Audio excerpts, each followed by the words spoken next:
Hello, friends and insiders. This is Government Unfiltered. I'm Dan Williams.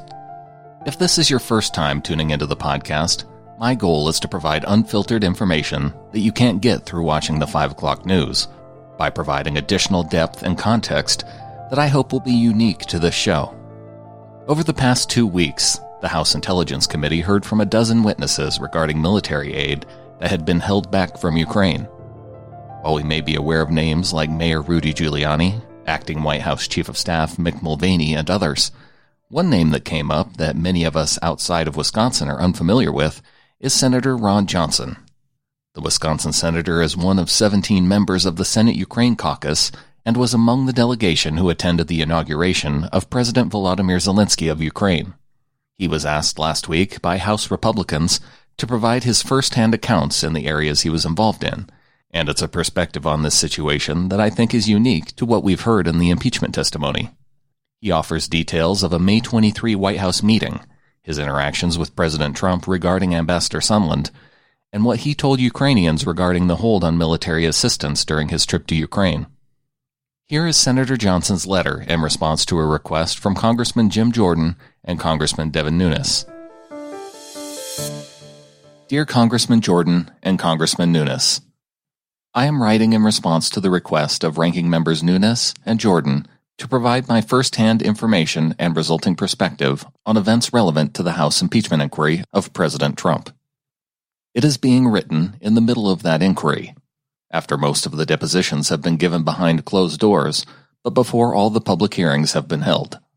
I view this impeachment inquiry as a continuation of a concerted and possibly coordinated effort to sabotage the Trump administration that probably began in earnest the day after the 2016 presidential election.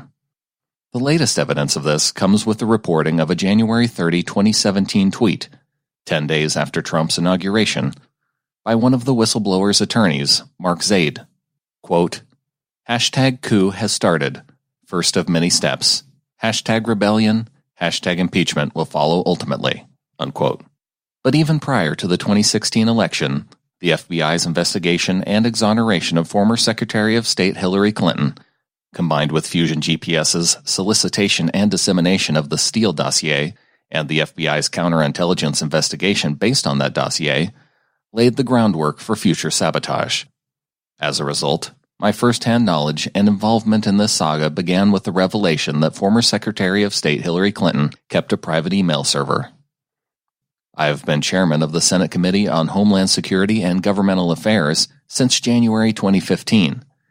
In addition to its Homeland Security portfolio, the committee is also charged with general oversight of the federal government. Its legislative jurisdiction includes federal records. So when the full extent of Clinton's use of a private server became apparent in March 2015, the Senate Committee on Homeland Security and Governmental Affairs initiated an oversight investigation. Although many questions remain unanswered from that scandal, investigations resulting from it by a number of committees, reporters, and agencies have revealed multiple facts and episodes that are similar to aspects of the latest effort to find grounds for impeachment. In particular, the political bias revealed in the struck page texts, use of the discredited Steele dossier to initiate and sustain the FBI's counterintelligence investigation and FISA warrants, and leaks to the media that created the false narrative of Trump campaign collusion with Russia all fit a pattern and indicate a game plan that I suspect has been implemented once again. It is from this viewpoint that I report my specific involvement in the events related to Ukraine and the impeachment inquiry. I also am chairman of the Subcommittee on Europe and Regional Security Cooperation of the Senate Foreign Relations Committee. I have made 6 separate trips to Ukraine starting in April 2011. Most recently, I led 2 separate Senate resolutions calling for a strong U.S. and NATO response to Russian military action against Ukraine's Navy in the Kerch Strait. I traveled to Ukraine to attend President-elect Volodymyr Zelensky's inauguration, held on May 20, and again on September 5, with U.S. Senator Chris Murphy to meet with Zelensky and other Ukrainian leaders. Following the Orange Revolution, and even more so after the Maidan protests, the Revolution of Dignity, and Russia's illegal annexation of Crimea and invasion of eastern Ukraine, support for the people of Ukraine has been strong within Congress, and in both the Obama and Trump administrations. There was also universal recognition and concern regarding the level of corruption that was endemic throughout Ukraine. In 2015, Congress overwhelmingly authorized $300 million of security assistance to Ukraine, of which $50 million was to be available only for lethal defensive weaponry.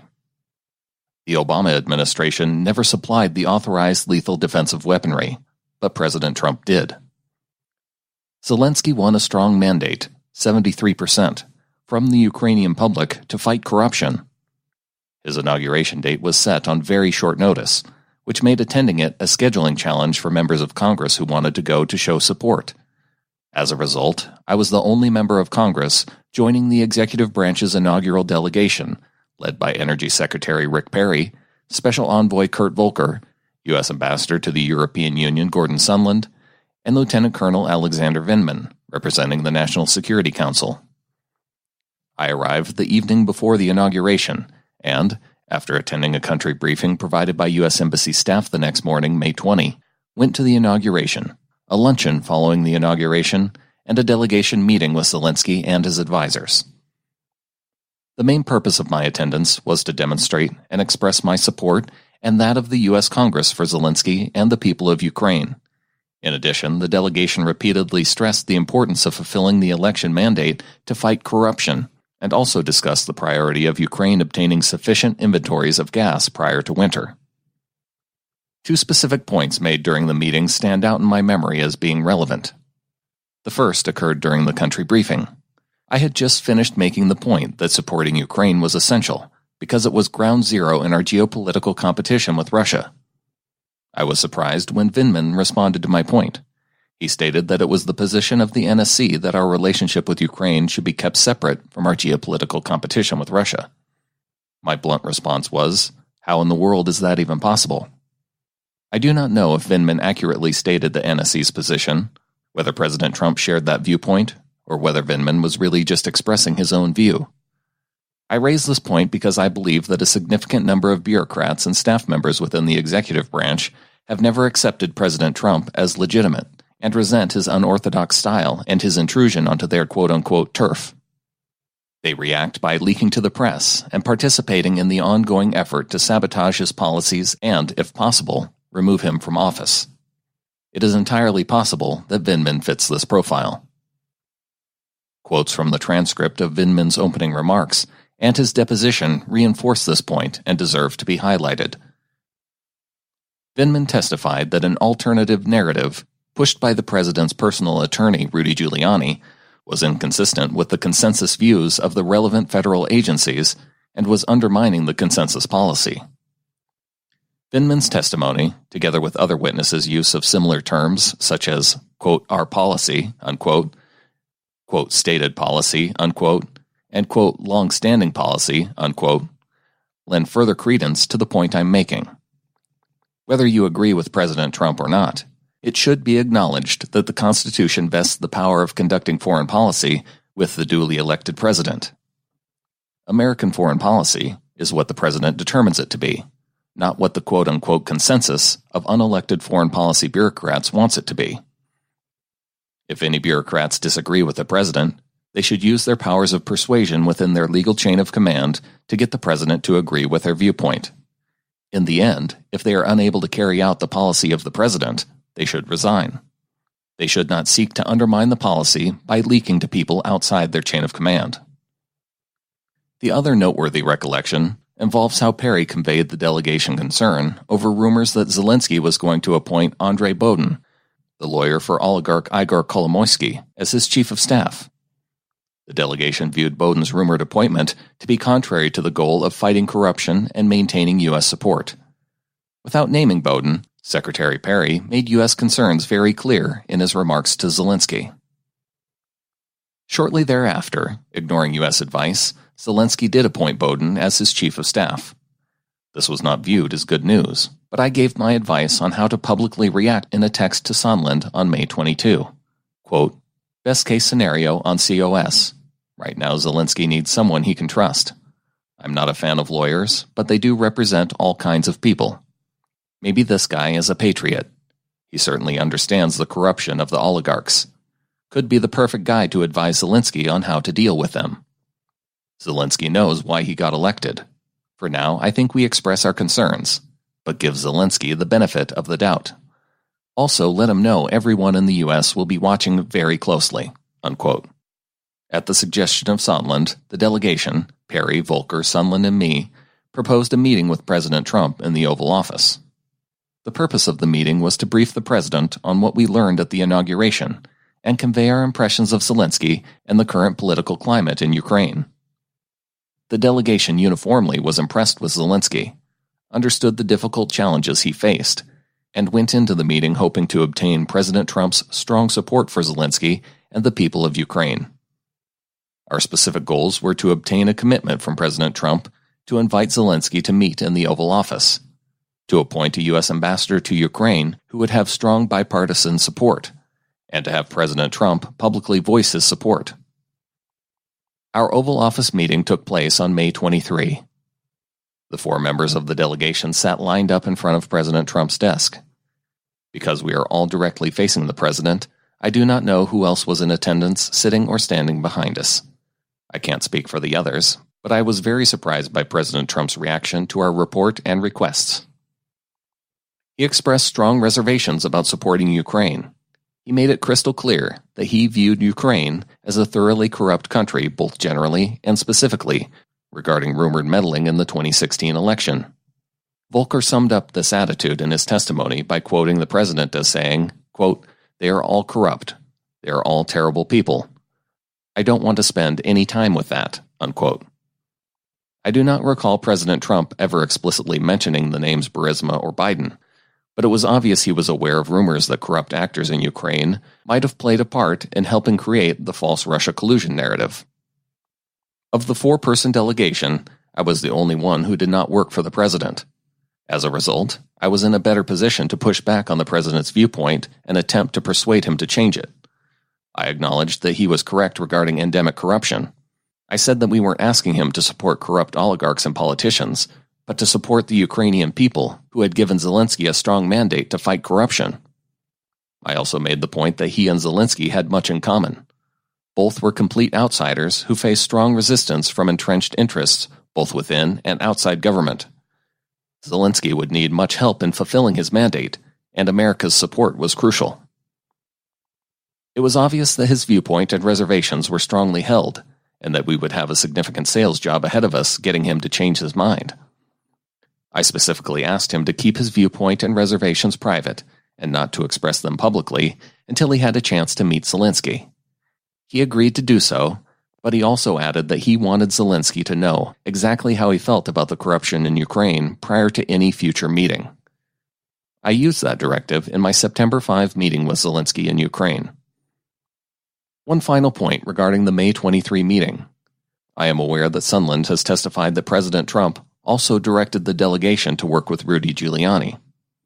I have no recollection of the president saying that during the meeting. It is entirely possible he did, but because I do not work for the president, if made, that comment simply did not register with me. I also remember Sondland staying behind to talk to the president as the rest of the delegation left the Oval Office. I continued to meet in my Senate office with representatives from Ukraine on June 13 with members of the Ukrainian Parliament's Foreign Affairs Committee, on July 11th with Ukraine's ambassador to the U.S. and Secretary of Ukraine's National Security Council and Defense Council, Alexander Daniluk, and again on July 31 with Ukraine's ambassador to the U.S., Valery Chali. At no time during those meetings did anyone from Ukraine raise the issue of withholding military aid or express concerns regarding pressure being applied to the president or his administration.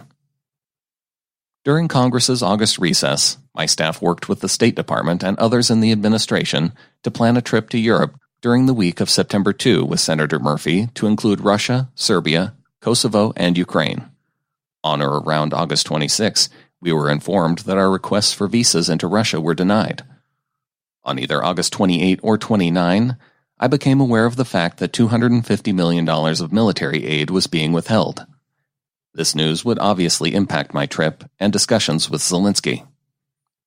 Sondland had texted me on August 26, remarking on the Russian visa denial. I replied on August 30, apologizing for my tardy response and requesting a call to discuss Ukraine. We scheduled a call for sometime between 12:30 p.m. and 1:30 p.m. that same day. I called Sondland and asked what he knew about the hold on military support. I did not memorialize the conversation in any way, and my memory of exactly what Sondland told me is far from perfect. I was hoping that his testimony before the House would help jog my memory, but he seems to have an even fuzzier recollection of that call than I do. The most salient point of the call involves Sondland describing an arrangement where, if Ukraine did something to demonstrate its serious intention to fight corruption and possibly help determine what involvement operatives in Ukraine might have had during the 2016 U.S. presidential campaign, then Trump would release the hold on military support. I have stated that I winced when that arrangement was described to me. I felt U.S. support for Ukraine was essential, particularly with Zelensky's new and inexperienced administration facing an aggressive Vladimir Putin. I feared any sign of reduced U.S. support could prompt Putin to demonstrate even more aggression, and because I was convinced Zelensky was sincere in his desire to fight corruption, this was no time to be withholding aid for any reason. It was the time to show maximum strength and resolve. I next put in a call request for National Security Advisor John Bolton and spoke with him on August 31. I believe he agreed with my position on providing military assistance, and he suggested I speak with both the Vice President and President. I requested calls with both, but was not able to schedule a call with Vice President Pence. President Trump called me that same day. The purpose of the call was to inform President Trump of my upcoming visit to Ukraine and to try to persuade him to authorize me to tell Zelensky that the hold would be lifted on military aid. The president was not prepared to lift the hold, and he was consistent in the reasons he cited. He reminded me how thoroughly corrupt Ukraine was, and again conveyed his frustration that Europe doesn't do its fair share of providing military aid. He specifically cited the sort of conversation he would have with Angela Merkel, Chancellor of Germany. To paraphrase President Trump, quote, "Ron, I talk to Angela and tell her, why don't you fund these things? And she tells me, because we know you will. We're schmucks, Ron, we're schmucks," unquote. I acknowledged the corruption in Ukraine, and I did not dispute the fact that Europe could and should provide more military support. But I pointed out that Germany was opposed to providing Ukraine lethal defensive weaponry, and simply would not do so. As a result, if we wanted to deter Russia from further aggression, it was up to the U.S. to provide it. I had two additional counter-arguments. First, I wasn't suggesting we support the oligarchs and other corrupt Ukrainians. Our support would be for the courageous Ukrainians who had overthrown Putin's puppet, Viktor Yanukovych, and delivered a remarkable 73% mandate in electing Zelensky to fight corruption. Second, I argued that withholding the support looked horrible politically, and that it could be used to bolster the, quote, "Trump is soft on Russia" mantra. It was only after he reiterated his reasons for not giving me the authority to tell Zelensky the support would be released that I asked him about whether there was some kind of arrangement where Ukraine would take some action and the hold would be lifted. Without hesitation, President Trump immediately denied such an arrangement existed. As reported in the Wall Street Journal, I quoted the president as saying, quote, expletive deleted, "No way, I would never do that. Who told you that?" unquote. I have accurately characterized his reaction as adamant, vehement, and angry. There was more than one expletive that I have deleted. Based on his reaction, I felt more than a little guilty even asking him the question, much less telling him I heard it from Sondland. He seemed even more annoyed by that and asked me, quote, "Who is that guy?" unquote. I interpreted that not as a literal question, the president did know whom Sondland was, but rather as a sign that the president did not know him well. I replied by saying, quote, "I thought he was your buddy from the real estate business," unquote. The president replied by saying he barely knew him. After discussing Ukraine, we talked about other unrelated matters. Finally, the president said he had to go because he had a hurricane to deal with. He wrapped up the conversation referring back to my request to release the hold on military support for Ukraine by saying something like, quote, "Ron, I understand your position. We're reviewing it now, and you'll probably like my final decision," unquote. On Tuesday, September 3, I had a short follow-up call with Bolton to discuss my upcoming trip to Ukraine, Serbia, and Kosovo. I do not recall discussing anything in particular that relates to the current impeachment inquiry on that call. We arrived in Kyiv on September 4, joining Taylor and Murphy for a full day of meetings on September 5 with embassy staff, members of the new Ukrainian administration, and Zelensky, who was accompanied by some of his top advisors. We also attended the opening proceedings of the Ukrainian High Anti-Corruption Court. The meetings reinforced our belief that Zelensky and his team were serious about fulfilling his mandate. To paraphrase the way he described it in his speech at the High Anti-Corruption Court, to not only fight corruption, but to defeat it. The meeting with Zelensky started with him requesting we dispense with the usual diplomatic opening and get right to the issue on everyone's mind, the hold being placed on military support. He asked if any of us knew the current status. Because I had just spoken to President Trump, I fielded his question and conveyed the two reasons the president told me for his hold. I explained that I had tried to persuade the president to authorize me to announce the hold was released, but that I was unsuccessful. As much as Zelensky was concerned about losing the military aid, he was even more concerned about the signal that would send. I shared his concern. I suggested that in our public statements, we first emphasize the universal support that the U.S. Congress has shown, and will continue to show for the Ukrainian people. Second, we should minimize the significance of the hold on military aid as simply a timing issue coming a few weeks before the end of our federal fiscal year. Even if President Trump and the deficit hawks within his administration decided not to obligate funding for the current fiscal year, Congress would make sure he had no option in the next fiscal year, which then was only a few weeks away. I also made the point that Murphy was on the Appropriations Committee and could lead the charge on funding. Murphy made the additional point that one of the most valuable assets Ukraine possesses is bipartisan congressional support. He warned Zelensky not to respond to requests from American political actors, or he would risk losing Ukraine's bipartisan support. I did not comment on this issue that Murphy raised. Instead, I began discussing a possible meeting with President Trump. I viewed a meeting between the two presidents as crucial for overcoming President Trump's reservations and securing full U.S. support. It was at this point that President Trump's May 23 directive came into play. I prefaced my comment to Zelensky by saying, quote, "Let me go out on a limb here. Are you or any of your advisors aware of the inaugural delegation's May 23 meeting in the Oval Office following your inauguration?" Unquote. No one admitted they were, so I pressed on. Quote, "The reason I bring up that meeting is that I don't want you to get caught off guard if President Trump reacts to you the same way he reacted to the delegation's requests for support for Ukraine." Unquote.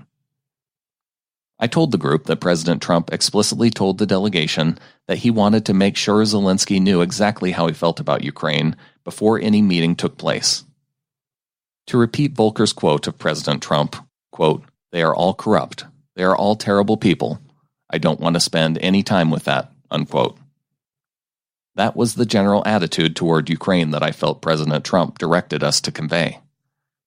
Since I did not have Volker's quote to use at the time, I tried to portray that strongly held attitude and reiterated the reasons President Trump consistently gave me for his reservations regarding Ukraine: endemic corruption and inadequate European support.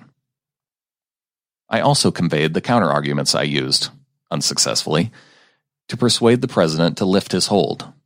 1, we would be supporting the people of Ukraine, not corrupt oligarchs, and 2, withholding military support was not politically smart. Although I recognized how this next point would be problematic, I also suggested any public statement Zelensky could make asking for greater support from Europe would probably be viewed favorably by President Trump.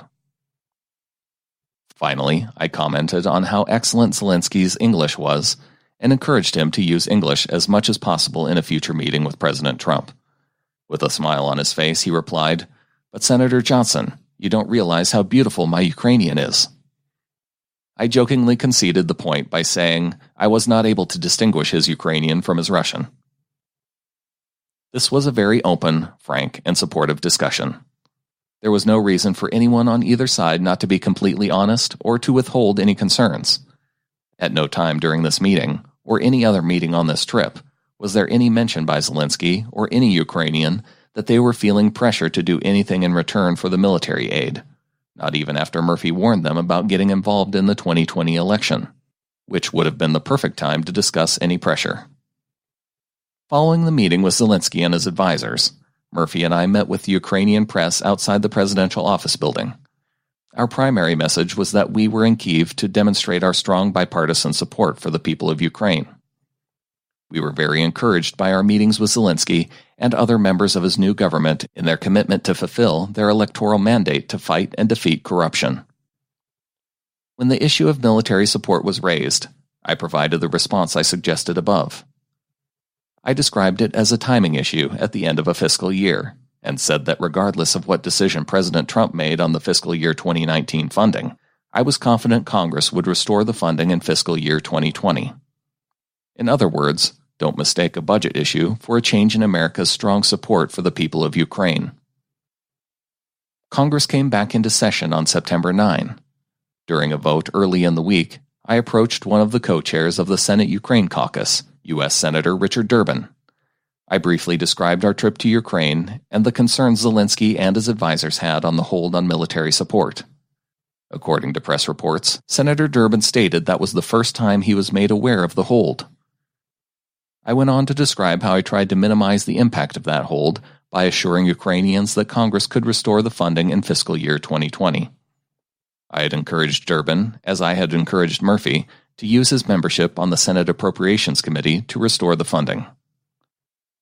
Also, according to a press report, leading up to a September 12 Defense Appropriation Committee markup, Durbin offered an amendment to restore funding. On September 11, the administration announced that the hold had been lifted.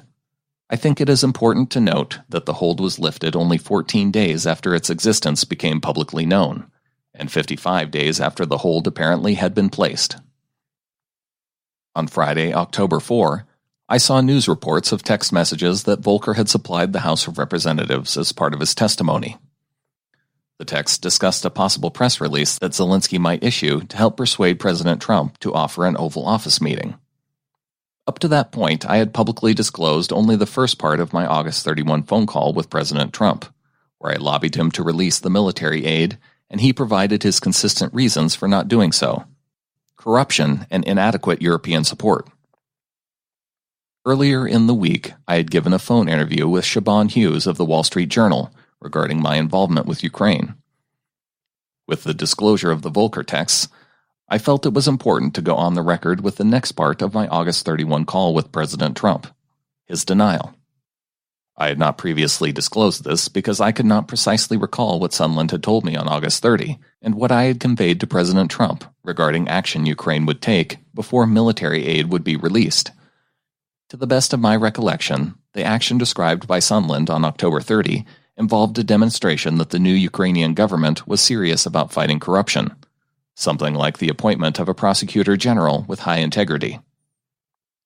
I called Hughes Friday morning, October 4, to update my interview. It was a relatively lengthy interview, almost 30 minutes, as I attempted to put a rather complex set of events into context. Toward the tail end of that interview, Hughes said, quote, "It almost sounds like, the way you see it, Gordon was kind of freelancing, and he took it upon himself to do something that the president hadn't exactly blessed, as you see it," unquote. I replied, quote, "That's a possibility, but I don't know that. Let's face it. The president can't have his fingers in everything. He can't be stage managing everything, so you have members of his administration trying to create good policy," unquote. To my knowledge, most members of the administration and Congress dealing with the issues involving Ukraine disagreed with President Trump's attitude and approach toward Ukraine. Many who had the opportunity and ability to influence the president attempted to change his mind. I see nothing wrong with U.S. officials working with Ukrainian officials to demonstrate Ukraine's commitment to reform in order to change President Trump's attitude and gain his support. Nor is it wrong for administration staff to use their powers of persuasion within their chain of command to influence policy. What is wrong is for people who work for and at the pleasure of the president to believe they set U.S. foreign policy instead of the duly elected president doing so.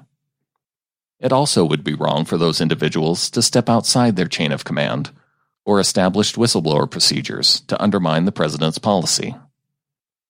If those working for the president don't feel they can implement the president's policies in good conscience, they should follow General James Mattis's example and resign.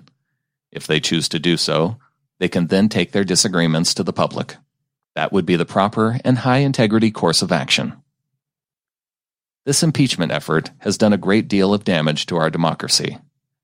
The release of transcripts and discussions between the President of the United States and another world leader sets a terrible precedent that will deter and limit candid conversations between the President and world leaders from now on. The weakening of executive privilege will also limit the extent to which presidential advisors will feel comfortable providing out-of-the-box and other frank counsel in the future. In my role as chairman of the Senate's Primary Oversight Committee, I strongly believe in and support whistleblower protections. But in that role, I am also aware that not all whistleblowers are created equal. Not every whistleblower has purely altruistic motives. Some have personal axes to grind against a superior or coworkers. Others might have a political axe to grind. The intelligence community inspector general acknowledges the whistleblower in this instance exhibits some measure of an arguable political bias. The whistleblower's selection of attorney Mark Zaid lends credence to the ICIG's assessment given in Zaid's tweet that mentions coup, rebellion, and impeachment only 10 days after Trump's inauguration. If the whistleblower's intention was to improve and solidify the relationship between the U.S. and Ukraine, he or she failed miserably. Instead, the result has been to publicize and highlight the president's deeply held reservations toward Ukraine that the whistleblower felt were so damaging to our relationship with Ukraine and to U.S. national security. The dispute over policy was being resolved between the two branches of government before the whistleblower complaint was made public. All the complaint has accomplished is to fuel the House's impeachment desire, which I believe was the real motivation, and damage our democracy as described above. America faces enormous challenges at home and abroad. My oversight efforts have persuaded me that there has been a concerted effort, probably beginning the day after the November 2016 election, to sabotage and undermine President Trump and his administration. President Trump, his supporters, and the American public have a legitimate and understandable desire to know if wrongdoing occurred directed toward influencing the 2016 election or sabotaging Trump's administration. The American public also has a right to know if no wrongdoing occurred. The sooner we get answers to the many unanswered questions, the sooner we can attempt to heal our severely divided nation and turn our attention to the many daunting challenges America faces. Sincerely, Ron Johnson, United States Senator. I really want to thank those of you who have come in with donations recently. I've now hired an editor to help me produce these episodes, and for me to put out 4 shows a month of this length is going to come out to about $300 a month. The more support you provide, it means more or longer documents that I'll be able to read. The next episode I'm working on is a report on Turkey's October 2019 incursion into Syria, and how cooperation between Turkey and Russia could be contributing to the tensions between Turkey and the United States. I'd like to thank those of you who came in with support recently and are helping to produce these episodes, starting with Stephen Phillips, who came in with a $20 donation. I also want to thank those of you at InsiderFriends.com, Alex Curtis, Paul Russell, and Richard Jensen. It really is helpful knowing that you're finding value in these episodes, and I want to let you know that there are more episodes to come. I'm also open to any suggestions if there's a report that you're anticipating. You can email info@timberlanemedia.com. I also want to thank my new editor, Richie Atos, for all of her work on this latest episode. If you'd like to become an insider and be recognized on an upcoming show, you can support the podcast at governmentunfiltered.com or going to insiderfriends.com. When I start producing longer documents, the insiders will be the first to get the episodes as they come out. If you'd like to donate anonymously, you can go to glow.fm/insider to donate on either a one-time or recurring basis. This show only works based on the value for value model, meaning that I produce the episodes and you can decide what it's worth. You can recognize the value of the show by supporting it in other ways too, sharing it with friends and family, sharing it on social media, or rating or reviewing the podcast. Thank you for listening.